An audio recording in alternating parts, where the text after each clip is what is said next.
성탄절 후 첫 번째 주일 예배에 오신 교우님들을 주님의 이름으로 환영합니다.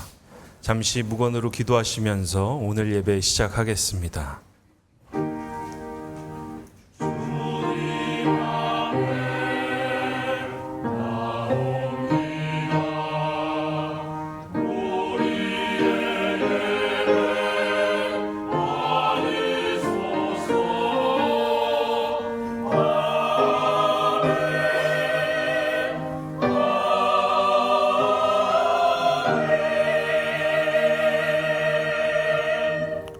주의 목전에는 천년이 지나간 어제 같으며 밤의 한순간 같을 뿐임이니이다.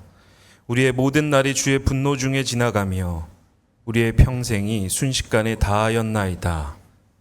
우리에게 우리 날 계수함을 가르치사 지혜의 마음을 얻게 하소서. 아멘.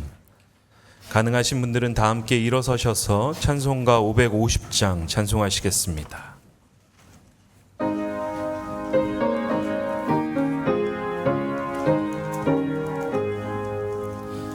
시온의 영광이 빛나는 아침, 어둡던 이 땅이 밝아오네. 슬픔과 애통이 기쁨이 되니 시온의 영광이 비춰오네. 시온의 영광이 빛나는 아침, 매였던 종들이 돌아오네. 오래전 선지자 꿈꾸던 복을 만민이 다 같이 누리겠네. 보아라 광야에 화초가 피고 말랐던 시냇물 흘러오네. 이 산과 저 산이 마주쳐 울려 주 예수의 종을 찬송하네.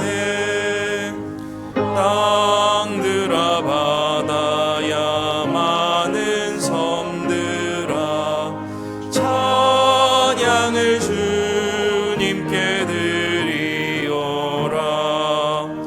싸움과 죄악이 가득한 땅에 찬송이 하늘에 사무치네.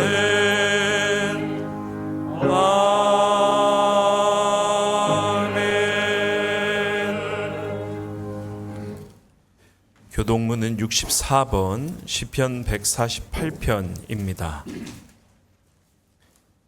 교동문 64번 시편 148편을 함께 교독하시겠습니다.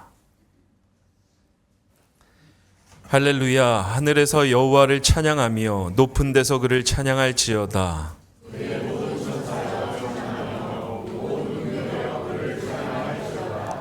해와 달아 그를 찬양하며 밝은 별들아 다 그를 찬양할지어다.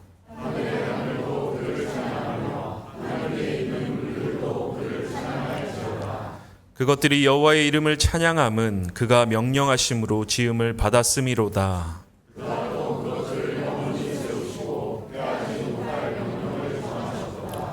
여호와의 이름을 찬양할지어다. 그의 이름이 홀로 높으시며 그의 영광이 땅과 하늘 위에 뛰어나심이로다.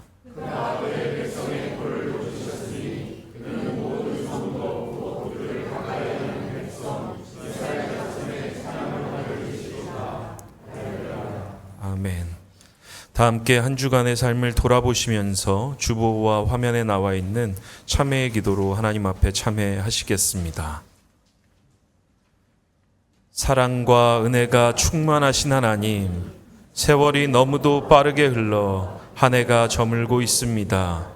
손살같이 지나간 1년을 돌아보면 하나님께 영광을 돌리고 어려운 이웃을 섬길 기회가 있었지만 여러 번 놓쳤음을 고백합니다. 한 해 동안 기도 없이, 감사 없이, 찬송 없이, 헌신 없이 지낸 저희를 용서하여 주시고 새해에는 하나님을 기쁘시게 하는 열매를 맺게 하여 주옵소서.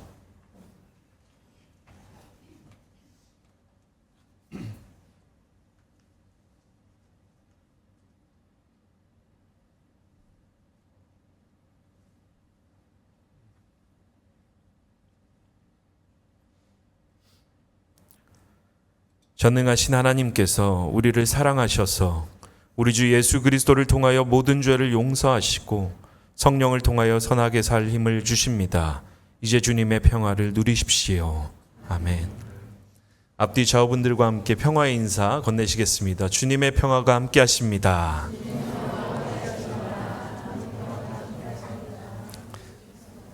자리에 앉아주시면 감사하겠습니다.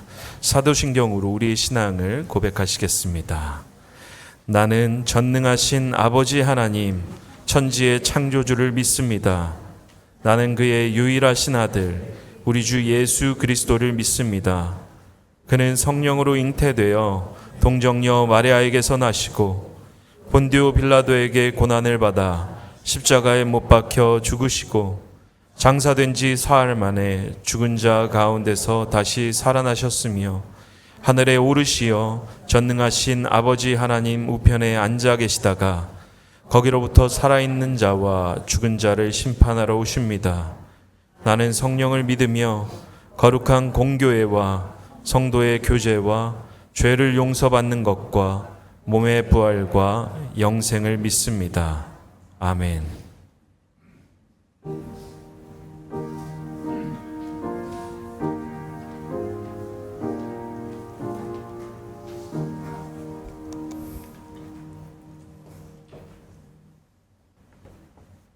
사랑이 많으신 하나님, 2025년의 마지막 주에 모든 교우님들과 함께 주님의 성전에 나와 예배드리게 하심을 감사드립니다. 올 한 해 모든 교우들은 선한 사마리아인으로 살아가기 위해 노력하였고 세상 속에서 감사를 고백하면서도 때로는 좌절하고 슬퍼하기도 하였습니다. 또한 누군가를 세워주고 사랑하며 용서하는 것이 쉽지 않음을 알 수 있는 한 해였습니다. 하지만 그 과정 속에 성장한 우리 모두를 주님께서 사용하여 주시옵소서. 지금도 질병 속에서 치유의 역사를 갈망하며 눈물로 기도하고 계시는 교우님들에게 그 역사가 임하며 평안을 허락하여 주시고 경제적 어려움으로 인한 마음의 아픔이 있어 기도하는 교우들의 영과 육을 위로하시며 자녀들의 꿈과 비전을 위해 기도하시는 교우님들의 기도에 응답하여 주시옵소서. 오늘 주님의 말씀을 대언하시는 정용환 목사님께 성령의 기름을 부어주시고 그의 입술을 통해 주님의 음성을 듣고 깨닫는 역사의 시간이 되게 하여 주시옵소서. 주께 올려드리는 성가대의 찬양을 홀로 영광 받아주시며 여러 자리에서 예배를 위해 힘쓰시는 손길을 주여 기억하여 주시옵소서. 예수님의 이름으로 기도드립니다. 아멘.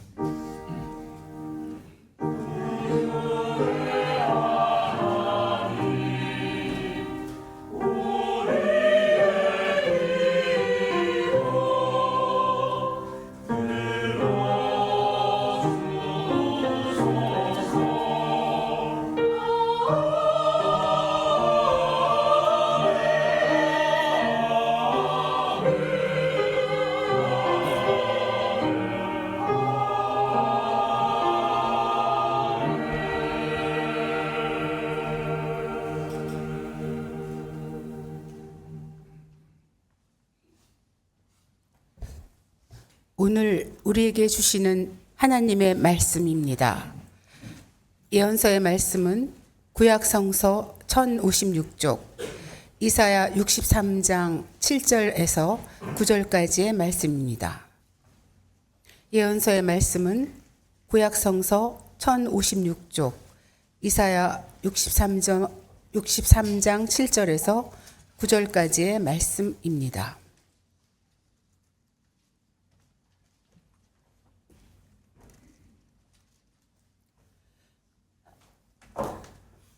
나는 주님께서 베풀어 주신 변함없는 사랑을 말하고 주님께서 우리에게 하여 주신 일로 주님을 찬양하였습니다. 주님께서 우리 모두에게 베푸신 은혜, 그의 긍휼과 그의 풍성한 자비를 따라서 이스라엘 집에 베푸신 크신 은총을 내가 전하렵니다. 주님께서 이르시기를 그들은 나의 백성이며 그들은 나를 속이지 않는 자녀들이다 하셨습니다. 그런 다음에 그들의 구원자가 되어 주셨습니다. 주님께서는 그들이 고난을 받을 때 주님께서도 친히 고난을 받으셨습니다. 천사를 보내셔서 그들을 구하게 하시지 않고 주님께서 친히 그들을 구해 주셨습니다. 사랑과 긍휼로 그들을 구하여 주시고 옛적 오랜 세월 동안 그들을 지켜들고 안아 주셨습니다. 이어서 주시는 서신서의 말씀은 신약성서 337쪽 히브리서 2장 10절부터 18절까지의 말씀입니다. 서신서의 말씀은 신약성서 337쪽 히브리서 2장 10절부터 18절까지의 말씀입니다.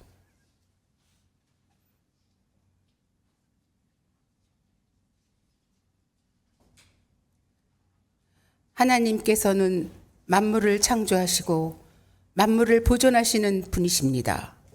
그러므로 하나님께서 많은 자녀를 영광에 이끌어 들이실 때 그들의 구원의 창시자를 고난으로써 완전하게 하신다는 것은 당연한 일입니다. 거룩하게 하시는 분과 거룩하게 되는 사람들은 모두 한 분이신 아버지께 속합니다. 그러므로 예수께서는 그들을 형제 자매라고 부르시기를 부끄러워하지 않으셨습니다. 그리하여 그분은 내가 주님의 이름을 내 형제 자매들에게 선포하며 회중 가운데서 주님을 찬미하겠습니다 하고 말씀하시고 또 나는 그를 신뢰하겠습니다 하고 말씀하시고 보십시오 내가 여기에 있습니다. 또 하나님께서 내게 주신 자녀들이 여기에 있습니다 하고 말씀하셨습니다. 이 자녀들은 피와 살을 가진 사람들이기에 그도 역시 피와 살을 가지셨습니다. 그것은 그가 죽음을 겪으시고서 죽음의 세력을 쥐고 있는 자, 곧 악마를 멸하시고 또 일생 동안 죽음의 공포 때문에 종로를 타는 사람들을 해방시키시기 위함이었습니다. 사실 주님께서는 천사들을 도와주시는 것이 아니라 아브라함의 자손들을 도와주십니다. 그러므로 그는 모든 점에서 형제 자매들과 같아지셔야만 했습니다. 그것은 그가 하나님 앞에서 자비롭고 성실한 대제사장이 되심으로써 백성의 죄를 대신 갚으시기 위한 것입니다.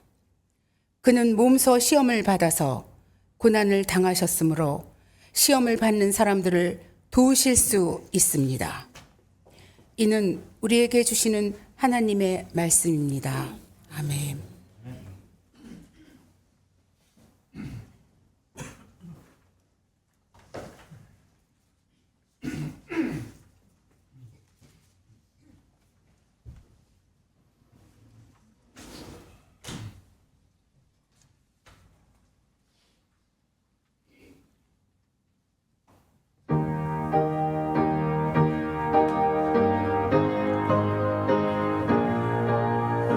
감사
감사드리지 않으면 안 될 것 같은 좋은 찬양 감사드립니다.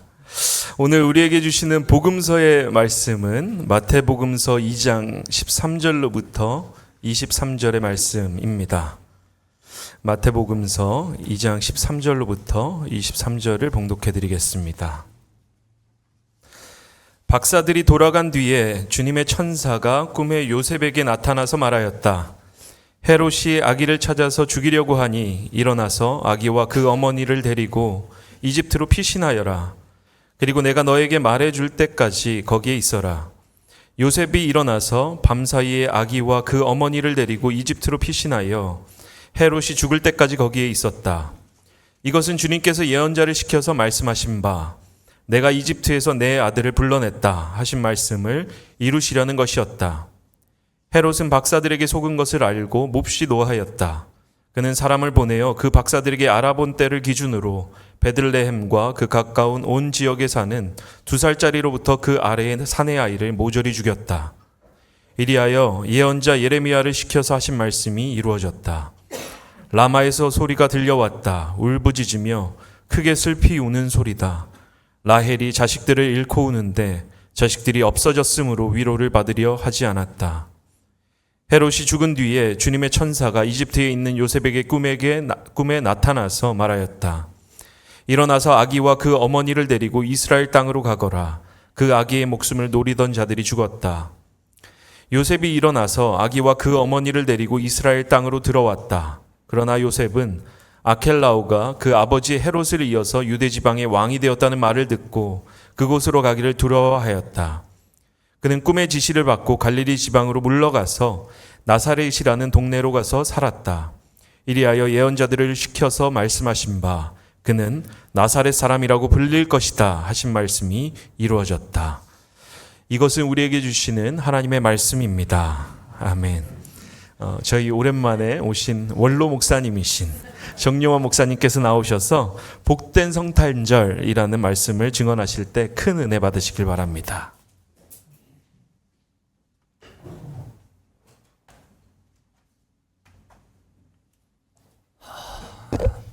여러분 반갑습니다.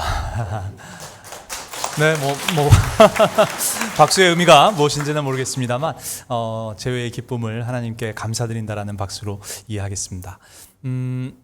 다소 늦은 감이 있지만 성탄의 감사와 감격이 여러분의 삶 가운데 가득 넘치시기를 축복합니다. 참 드리고 싶은 이야기가 많이 있습니다. 어떤 것부터 해야 될지 근 2년 만에 따지고 보면 불과 작년 2월 마지막 주에 여러분들과 헤어졌던 것인지라 2년밖에 안 되었다라고도 말할 수 있지만 또 정말 오래된 것 같고 돌아온 것이 또 얼마나 기쁘고 감사하고 감격적인지 제 안에 있는 여러 가지 감정을 표현하기가 어려운데 모르겠습니다. 하나님께서 또 같은 감동과 감사가 우리 안에 넘칠 수 있도록 해주시면 좋겠다. 그 감사를 좀 나누면 좋겠다라는 마음으로 예배 설교를 준비하려고 했었는데 아시겠지만 오늘 설교 본문이 예사롭지가 않습니다. 그렇죠. 우리 삶에 분명히 어렵고 힘들고 슬픈 부분이 많이 있죠. 여러분도 그렇게 아마 또 2년을 견뎌내면서 살아오지 않으셨을까 그런 생각이 듭니다. 저도 그 부분에 있어서 크게 다르지는 않습니다.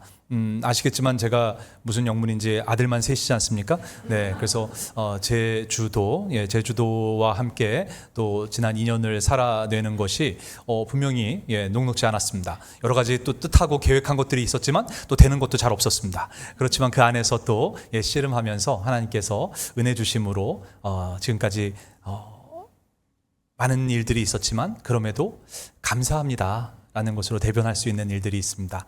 첫째, 재윤이는 또 우리 교우님의 도움으로 우여곡절 끝에 우즈베키스탄에 가 있습니다. 거기서 지금 학업을 하고 있고요. 둘째, 주윤이는 이번에 수시로 성공회 대학에 입학을 했습니다. 그리고 또 우리 셋째는 네, 감사합니다.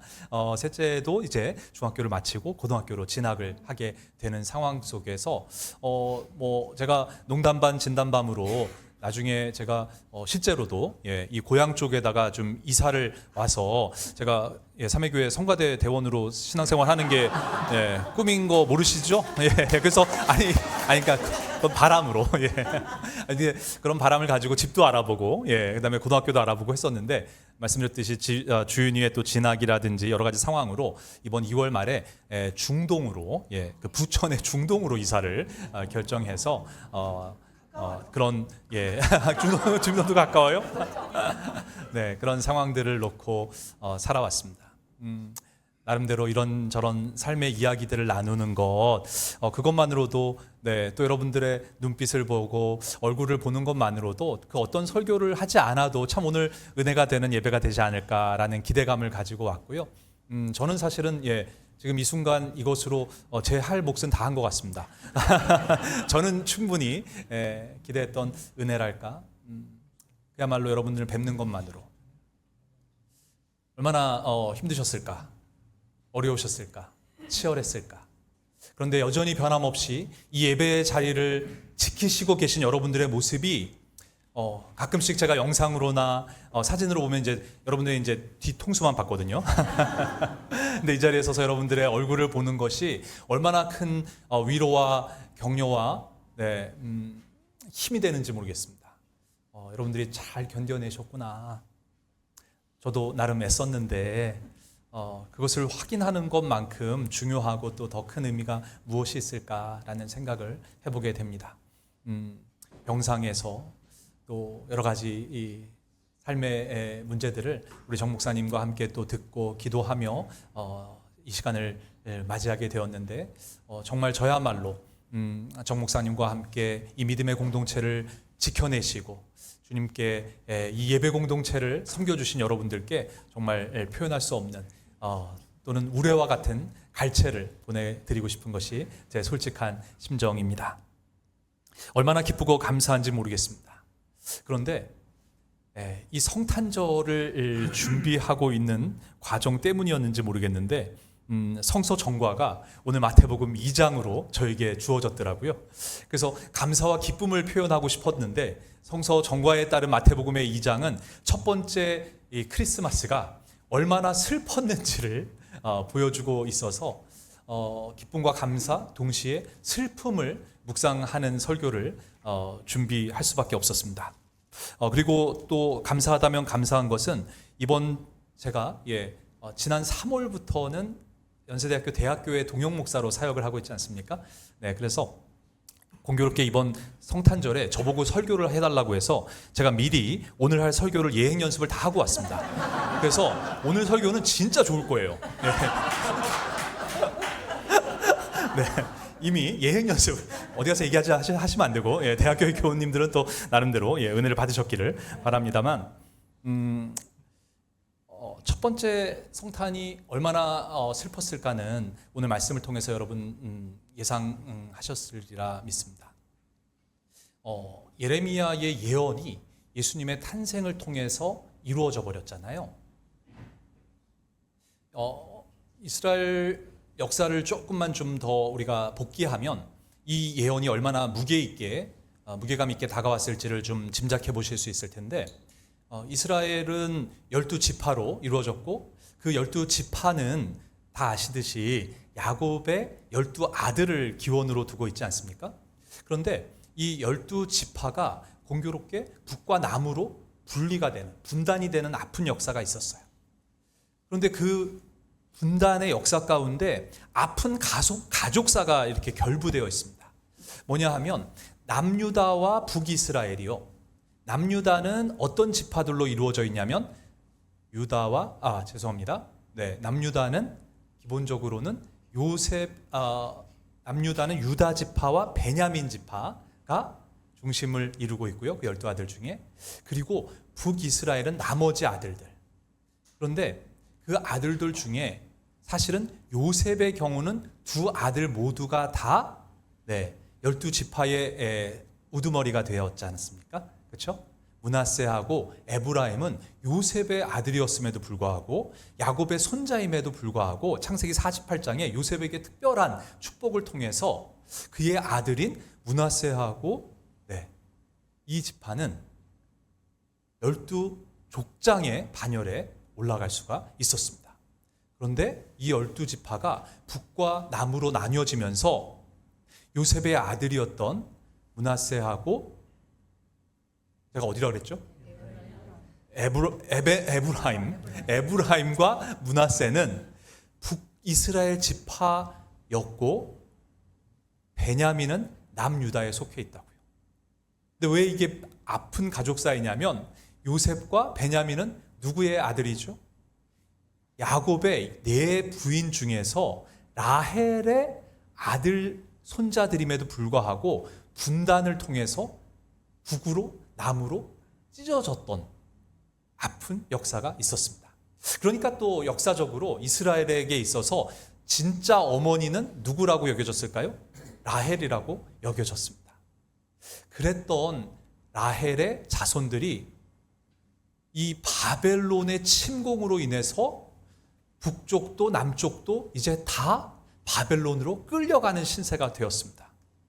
그러면 끌어가기 위해서 어디에다가 집결했다가 바벨론으로 이동을 시켰냐 하면 바로 예루살렘에 있었던 그 수도 북쪽으로 한 7, 8km 위에 있었던 라마라고 하는 도시에다가 이 사람들을, 포로들을 집결시켰다가 남자, 여자, 자식, 부모 할 것 없이 다 뿔뿔이 바벨론으로 끌고 가는 상황이 이 라마에서 벌어지고 있었습니다.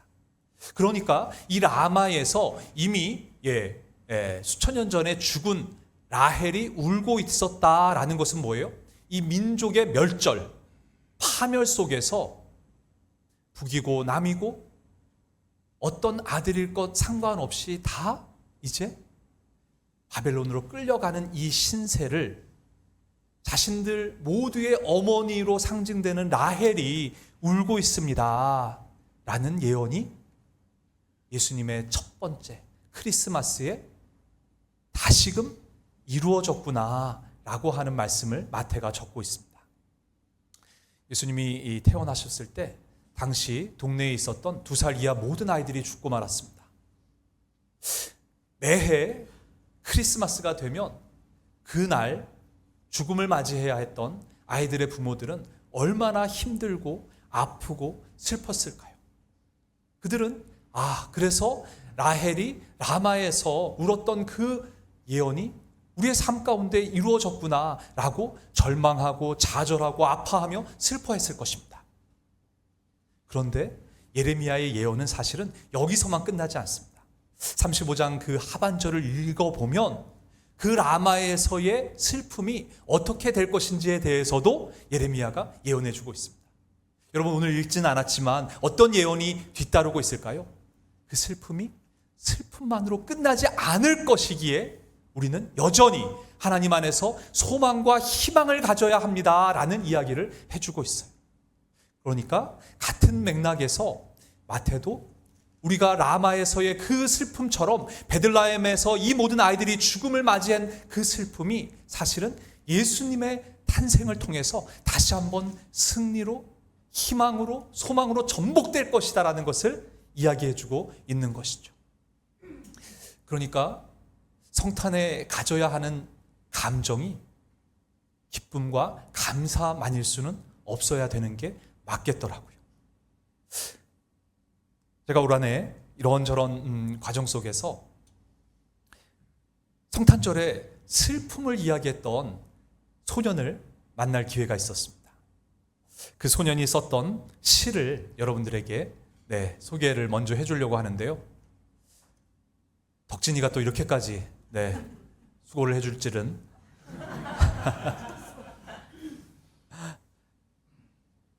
초한대라는 시인데요. 이렇게 내용이 있습니다. 내 방에 품긴 향내를 맡는다. 염소의 갈비뼈 같은 그의 몸, 그의 생명인 심지까지 백옥 같은 눈물과 피를 흘려 불살라 버린다. 매를 본 꿩이 도망하듯이 암흑이 창구멍으로 도망한 나의 방에 품긴 재물의 위대한 향내를 맛보노라. 날짜가 혹시 확인이 되실까요? 12월 24일. 17세였던 윤동주의 시입니다. 그렇게 유명한 잘 알려져 있는 시는 아닐지는 모르겠지만 성탄절 전야에 초를 켜두고 초가 녹아내리는 그 모습 속에서 윤동주는 그의 생명인 심지까지 배곡 같은 눈물과 피를 흘려 불살라 버린다 라고 노래하고 있고, 그의 품긴 재물의 위대한 향내를 맛본다 라는 시상을 떠올렸습니다. 여러분 어떻게 생각하십니까? 저에게는 이 초 한 대를 바라보던 윤동주가 예수 그리스도의 탄생이 갖는 희생적 사랑의 깊은 의미를 우리에게 전해주고 있는 것이 아닐까라는 생각이 드는데요. 물론 혹자는 그냥 초를 보면서 일반적인 시적인 어떤 시상을 떠올린 것 아니겠냐라고 말하실 분도 있겠습니다.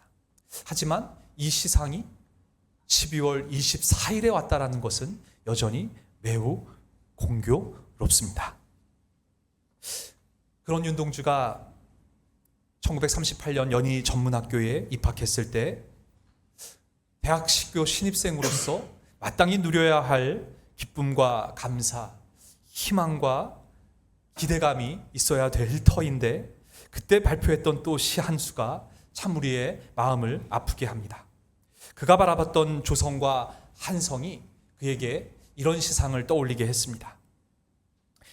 흰 수건이 검은 머리를 두르고 흰 고무신이 거친 밭에 걸리우다. 흰 저고리 치마가 슬픈 몸짓을 가리고 흰 띠가 가는 허리를 질끈 동이다.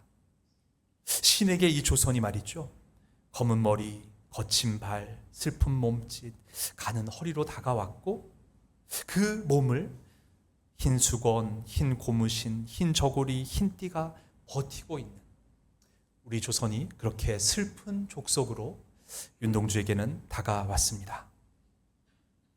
그리고 다시금 1940년 대학 생활을 어느 정도 하고 났을 때 그의 시대와 이웃을 향한 아픔이 1940년 대림절 기간에 시인을 압도해 버렸습니다. 1940년 대림절 기간에 발표되었던 시는 여러분 모두가 다 외우실 수도 있는 시인데요.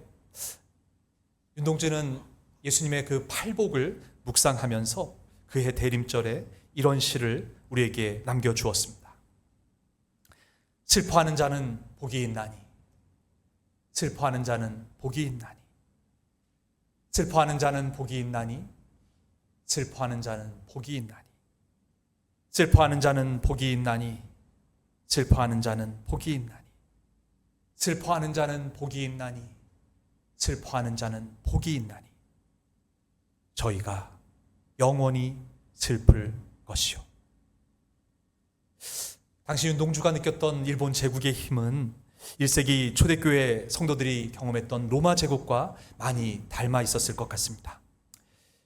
당시 일본은 만주사변, 중일전쟁, 그리고 이제는 태평양을 건너 미국을 향해서까지 일본 제국주의가 가졌던 팽창주의와 군국주의가 그 끝을 모르고 나아가고 있었습니다. 조선 상황 여러분 예상하시죠? 국가 총동원법이라는 것에 따라서 거의 병참기주화가 되어가고 있었습니다. 저희의 문화나 언어, 이름도 다 지워졌고 동주 자신마저도 히라누마 도추라고 하는 이름을 써야만 했다고 알려져 있습니다. 그 가운데 교회라는 것도 마치 독립운동을 하는 조직으로까지 여겨져서 감시와 탄압으로부터 자유롭지 않았습니다. 동주에게 대림절과 성탄이 기쁨과 감사의 수만은 없었던 것, 그 이유가 여러분 추측되십니까? 윤동주는 시대의 아픔과 고통을 향한 자신의 슬픔이 사실은 역설적이게도 최고의 복, 팔복이라는 것을 그의 시대적 경험을 통해서 깨달았기에 바로 이 시를 우리에게 남겨줄 수 있었던 것 아니겠습니까? 모든 이들과 함께 아파하는 것, 그 슬픔이야말로 예수님께서 바라시던 진정한 복이라는 깨달음, 그 깨달음이 우리에게 있는지 한번 이 성탄절 그리고 25년을 보내는 마지막 주일에 우리가 한번 같이 고민해 보았으면 좋겠습니다. 그 다음에 졸업을 앞둔 1941년 윤동주는 부활절을 보내고 십자가에 달려 죽으셨던 예수님의 부활을 묵상하면서 우리에게 또 매우 중요하고 흥미로운 시를 남겨주었습니다. 십자가라고 하는 시가 되겠습니다. 이 시는 루스 채플 입구 벽면에 아예 돌로 새겨져 있는 시로도 잘 알려져 있는데요. 그 시에 이런 표현이 있습니다. 괴로웠던 사나이 행복한 예수 그리스도에게처럼 십자가가 허락된다면, 윤동주는 예수께서 경험하신 괴로움이 괴로움 자체로만 남지 않고 행복이 되었다라는 것을 깨달았던 것입니다. 바로 이 깨달음이 있었기에 그 다음 식구를 우리가 이해할 수 있는 것 같습니다. 윤동주는 고백합니다. 바로 그 행복한 예수 그리스도를 기억하기에 자신 또한 모가지를 들이우고 꽃처럼 피어나는 피를 어두워가는 하늘 밑에 조용히 흘리겠습니다. 여러분, 어떻게 이 고백에 여러분은 어느 정도 동의가 가능하다고 말씀해 주실 수 있겠습니까? 성탄을 통해 또 우리의 재회를 통해 우리가 고백하고 있는 감사와 기쁨이 정말 어디에서 출발하고 있는지 되물어 봐야 마땅하겠습니다. 사실 우리의 기쁨과 감사가 이 시대와 아무 상관이 없다면, 괴로워하는 이웃들의 눈물과도 아무 관련성이 없다면, 우리가 지금 나누었던 기쁨과 감사가 과연 의미가 있다고 말할 수 있겠습니까? 다른 교회도 아니고 3회 교회를 섬기고 있고 예배자들로 이곳에 매 주일 모인다고 하신다면, 이 교회가 왜 시작됐는지를 중요하게 여기신다면, 이 공동체 또한 배민수 목사님께서 그 시대 가운데 아파했던 이웃들, 특별히 농민들과 노동자들의 어려운 삶의 여건을 아시고 함께 슬퍼했기 때문에 이 교회가 시작됐다라는 것을 우리가 다 동의하고 고백해야 마땅하지 않습니까? 그렇다면 기쁨과 감사와 함께 마땅히 우리가 고민해야 할 것, 슬픔이 되어야겠습니다. 여러분, 이 예배를 통해서 감사와 기쁨 누리셔도 됩니다. 동시에 예수님의 탄생과 죽으심, 부활과 그 은혜와 능력이 나를 위한 것인 것이 맞지만, 동시에 나만을 위한 것이 아니라는 사실을 알아야 하는 우리. 그래서 우리는 이 성탄절 또 이 마지막 주일에 슬픔을 함께 묵상해야겠습니다. 아파하는 이웃의 고통에 공감하지도 관심 갖지도 못하는 저 자신을 먼저 슬퍼합시다.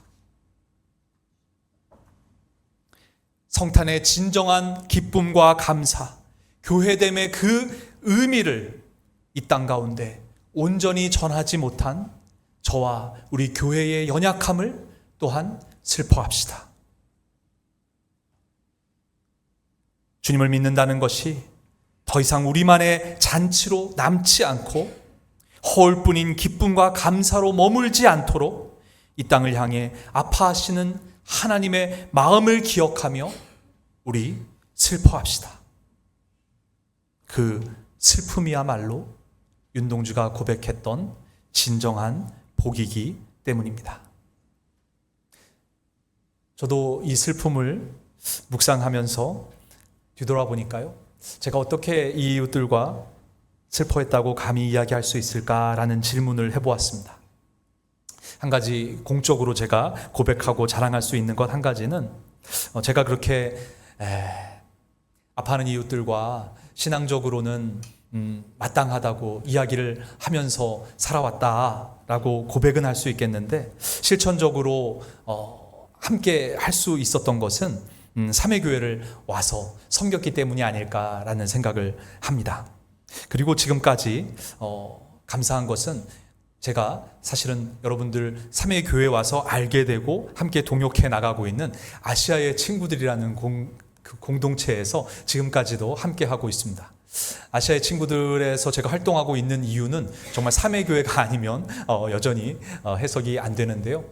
지금까지 또 올해도 우리 삼회교회에서 재정적으로도 후원을 해주셨다는 말씀을 듣고 얼마나 감사한지 모르겠습니다.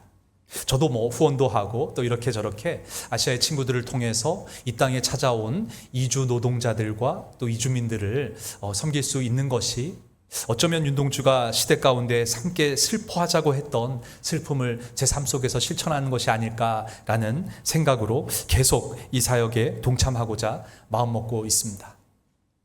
여러분도 삼회교회에 오신 이상 여러분의 삶의 자리에서 좀 더 구체적으로 우리가 함께 아파하고 슬퍼해야 할 이웃이 누구인지, 그들과 함께 슬퍼할 수 있는 여러분들이 되시기를 주님의 이름으로 축원드립니다.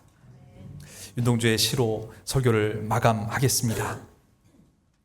슬퍼하는 자는 복이 있나니 저희가 영원히 슬플 것이요. 함께 기도드리겠습니다. 하나님 감사합니다. 저희들에게 재회의 기쁨, 성탄의 감격을 허락하셨습니다.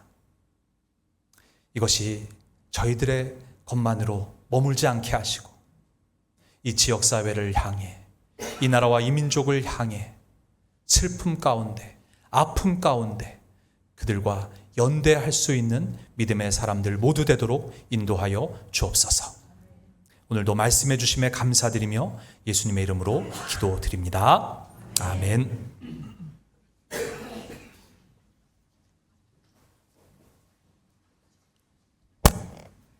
주신 말씀을 기억하시면서 다 함께 찬송가 586장 찬송하시겠습니다.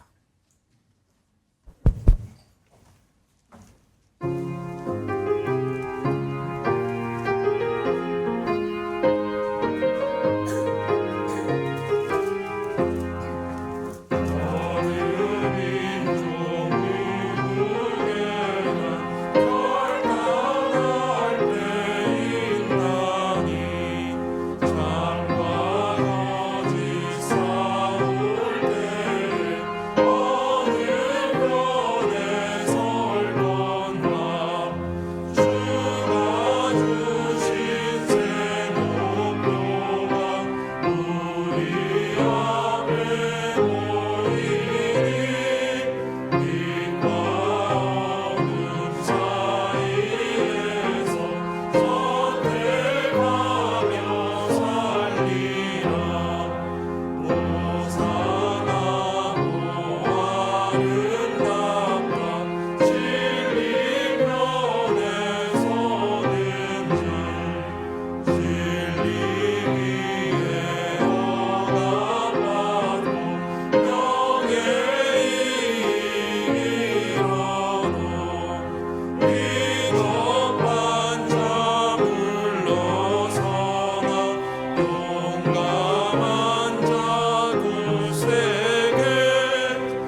가능하신 분들은 다 함께 일어서셔서 50장 2절 찬송하시면서 주님 앞에 봉헌하시겠습니다.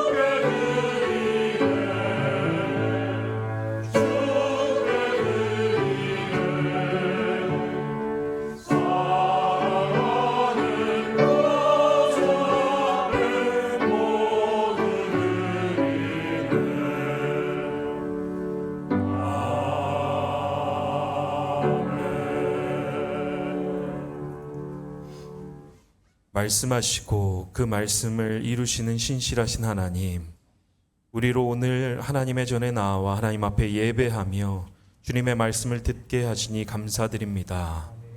간절히 원하는 것은 하나님 오늘 주신 말씀처럼 우리가 우리 자신을 위해서 소수의 우리의 가정과 공동체를 위해서만 살아가는 것이 아니라 이 땅 가운데 소외된 자들과 억눌린 자들을 해방케 하시려 오신 주님의 그 사랑을 본받아 우리의 공동체를 넘고 우리의 울타리를 넘어서 하나님의 자기 희생적인 사랑을 쫓아 살아가는 그러한 그리스도인들이 될 수 있도록 축복하여 주시옵소서. 주님, 오늘 우리가 드리는 이 봉헌을 기억하여 주시옵소서. 봉헌을 통해 우리의 삶과 생명 동안 드립니다. 날마다 주님의 주권을 기억하게 하시고 주님이 이 땅 가운데 계실 때에 고아와 과부들, 세리와 죄인들을 찾아가셨던 것처럼 이 예물과 우리의 삶이 주변의 소외된 자와 억눌린 자들을 섬기는 데 필요한 밑거름이 되게 하시고 그들을 위해서 섬기는 공동체 될 수 있도록 인도하여 주옵소서. 도처의 전쟁과 기근, 질병으로 삶을 달리하는 이들의 신음소리를 듣게 하시고 생태 위기로 인해 고통 가운데 호소하는 생명들의 아픔을 체혈할 수 있는 믿음 또한 더하여 주옵소서. 주님께서 세우신 삼회교회 교우님들 한 분 한 분을 주님께 의탁합니다. 육신의 연약함과 마음의 고단함으로 힘겨워하시는 교우님들, 가정과 자녀를 위해 눈물로 기도하는 교우님들, 인생의 길목에서 하나님의 인도하심과 도우심을 구하는 교우님들의 간구를 기억하여 주옵소서. 우리의 기도를 들으시고 당신을 찾는 이들 가운데 회복과 평안, 복된 길을 허락하시는 분이 우리의 하나님이신 것을 깊이 체험할 수 있도록 역사하여 주옵소서. 이 모든 기도를 우리 주 예수 그리스도의 이름으로 함께 기도합니다. 아멘. 자리에 앉아주시면 감사하겠습니다. 앞뒤 좌우분들과 함께 성도의 교제 시간 갖겠습니다. 한 주 동안 평안하셨습니까? 네, 성탄에 이어서 계속해서 참석하고 계시는 교우님들을 주님의 이름으로 환영하고 함께 교제하실 수 있는 시간 되시기를 바랍니다. 저희가 오늘 그 주일 예배 이후에는 선교회별 모임이 진행이 될 예정입니다. 그래서 참고하셔서 그 예배 마친 이후에 교제 나누시다가 선교회별로 모이실 수 있기를 바랍니다. 더불어서 송구영신 예배가 12월 31일 돌아오는 수요일 저녁 11시에 이곳에서 있습니다. 한 해를 돌아보시고 또 새로운 해를 맞이하시면서 하나님 앞에 예배하시면서 준비하실 수 있기를 바랍니다.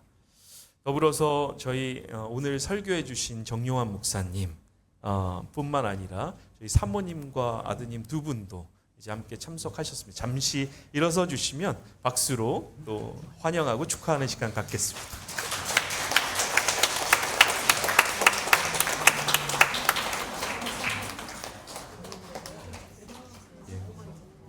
저희가 이 새로 오신 분들이나 아니면 저희 구조를 잘 모르시는 분들을 위해서 잠시 설명을 드리면 저희가 그 연세대학교 연합신학대학원에 소속되어 있는 교수님들 그리고 교목을 보직으로 맡는 목사님들께서 이제 돌아가시면서 이제 담임 목사를 맡게 됩니다. 그래서 원로 목사님들이 꽤 많이 계십니다. 그래서 오시면 저분이 어떻게 원로일까 라고 이제 궁금증이 드시면 그런 시스템이구나라고 생각을 하시면 되겠습니다. 그래서 예배 마치시고 마음껏 함께 오랜만에 회포도 푸시고 이렇게 교제하실 수 있는 시간 가지실 수 있기를 바랍니다. 더불어서 오늘 특식을 위해서 여러 가지 모양으로 우리 최성미 유정열 교우님, 최희영 교우님, 남장년회가 섬겨주셨습니다.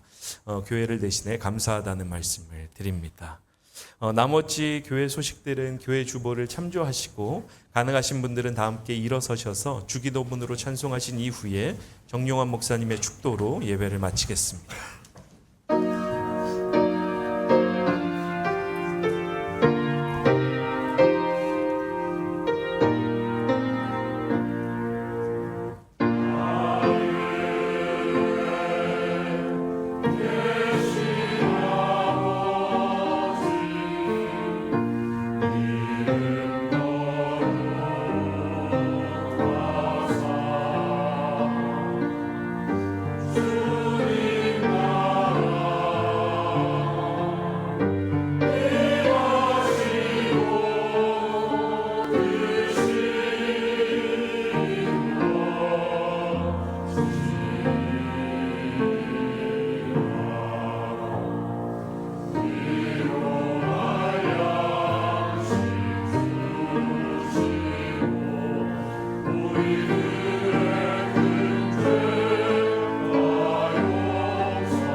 이제는 더럽고 추악한 막강 같은 이 세상에 어린아이로 오신 예수 그리스도의 은혜와 죄인들을 위해 사랑하는 아들까지도 마다하지 않으셨던 하나님 아버지의 극진하신 사랑하심과 오늘도 내일도 그 은혜와 사랑으로 살게 하시는 성령님의 힘주심이 이곳에 모여 다시 한번 우리만의 기쁨과 감사에 만족하지 않고 이 땅의 아픔과 슬픔 가운데 동참하며 그들을 위해 쓰임받기로 다짐하는 주님의 사랑하는 삼위교회에 속한 모든 주님의 자녀들 머리머리 위에 그리스도의 사랑이 필요한 모든 피조물 가운데 이제로부터 영원토록 함께 하시기를 간절히 축원하옵나이다.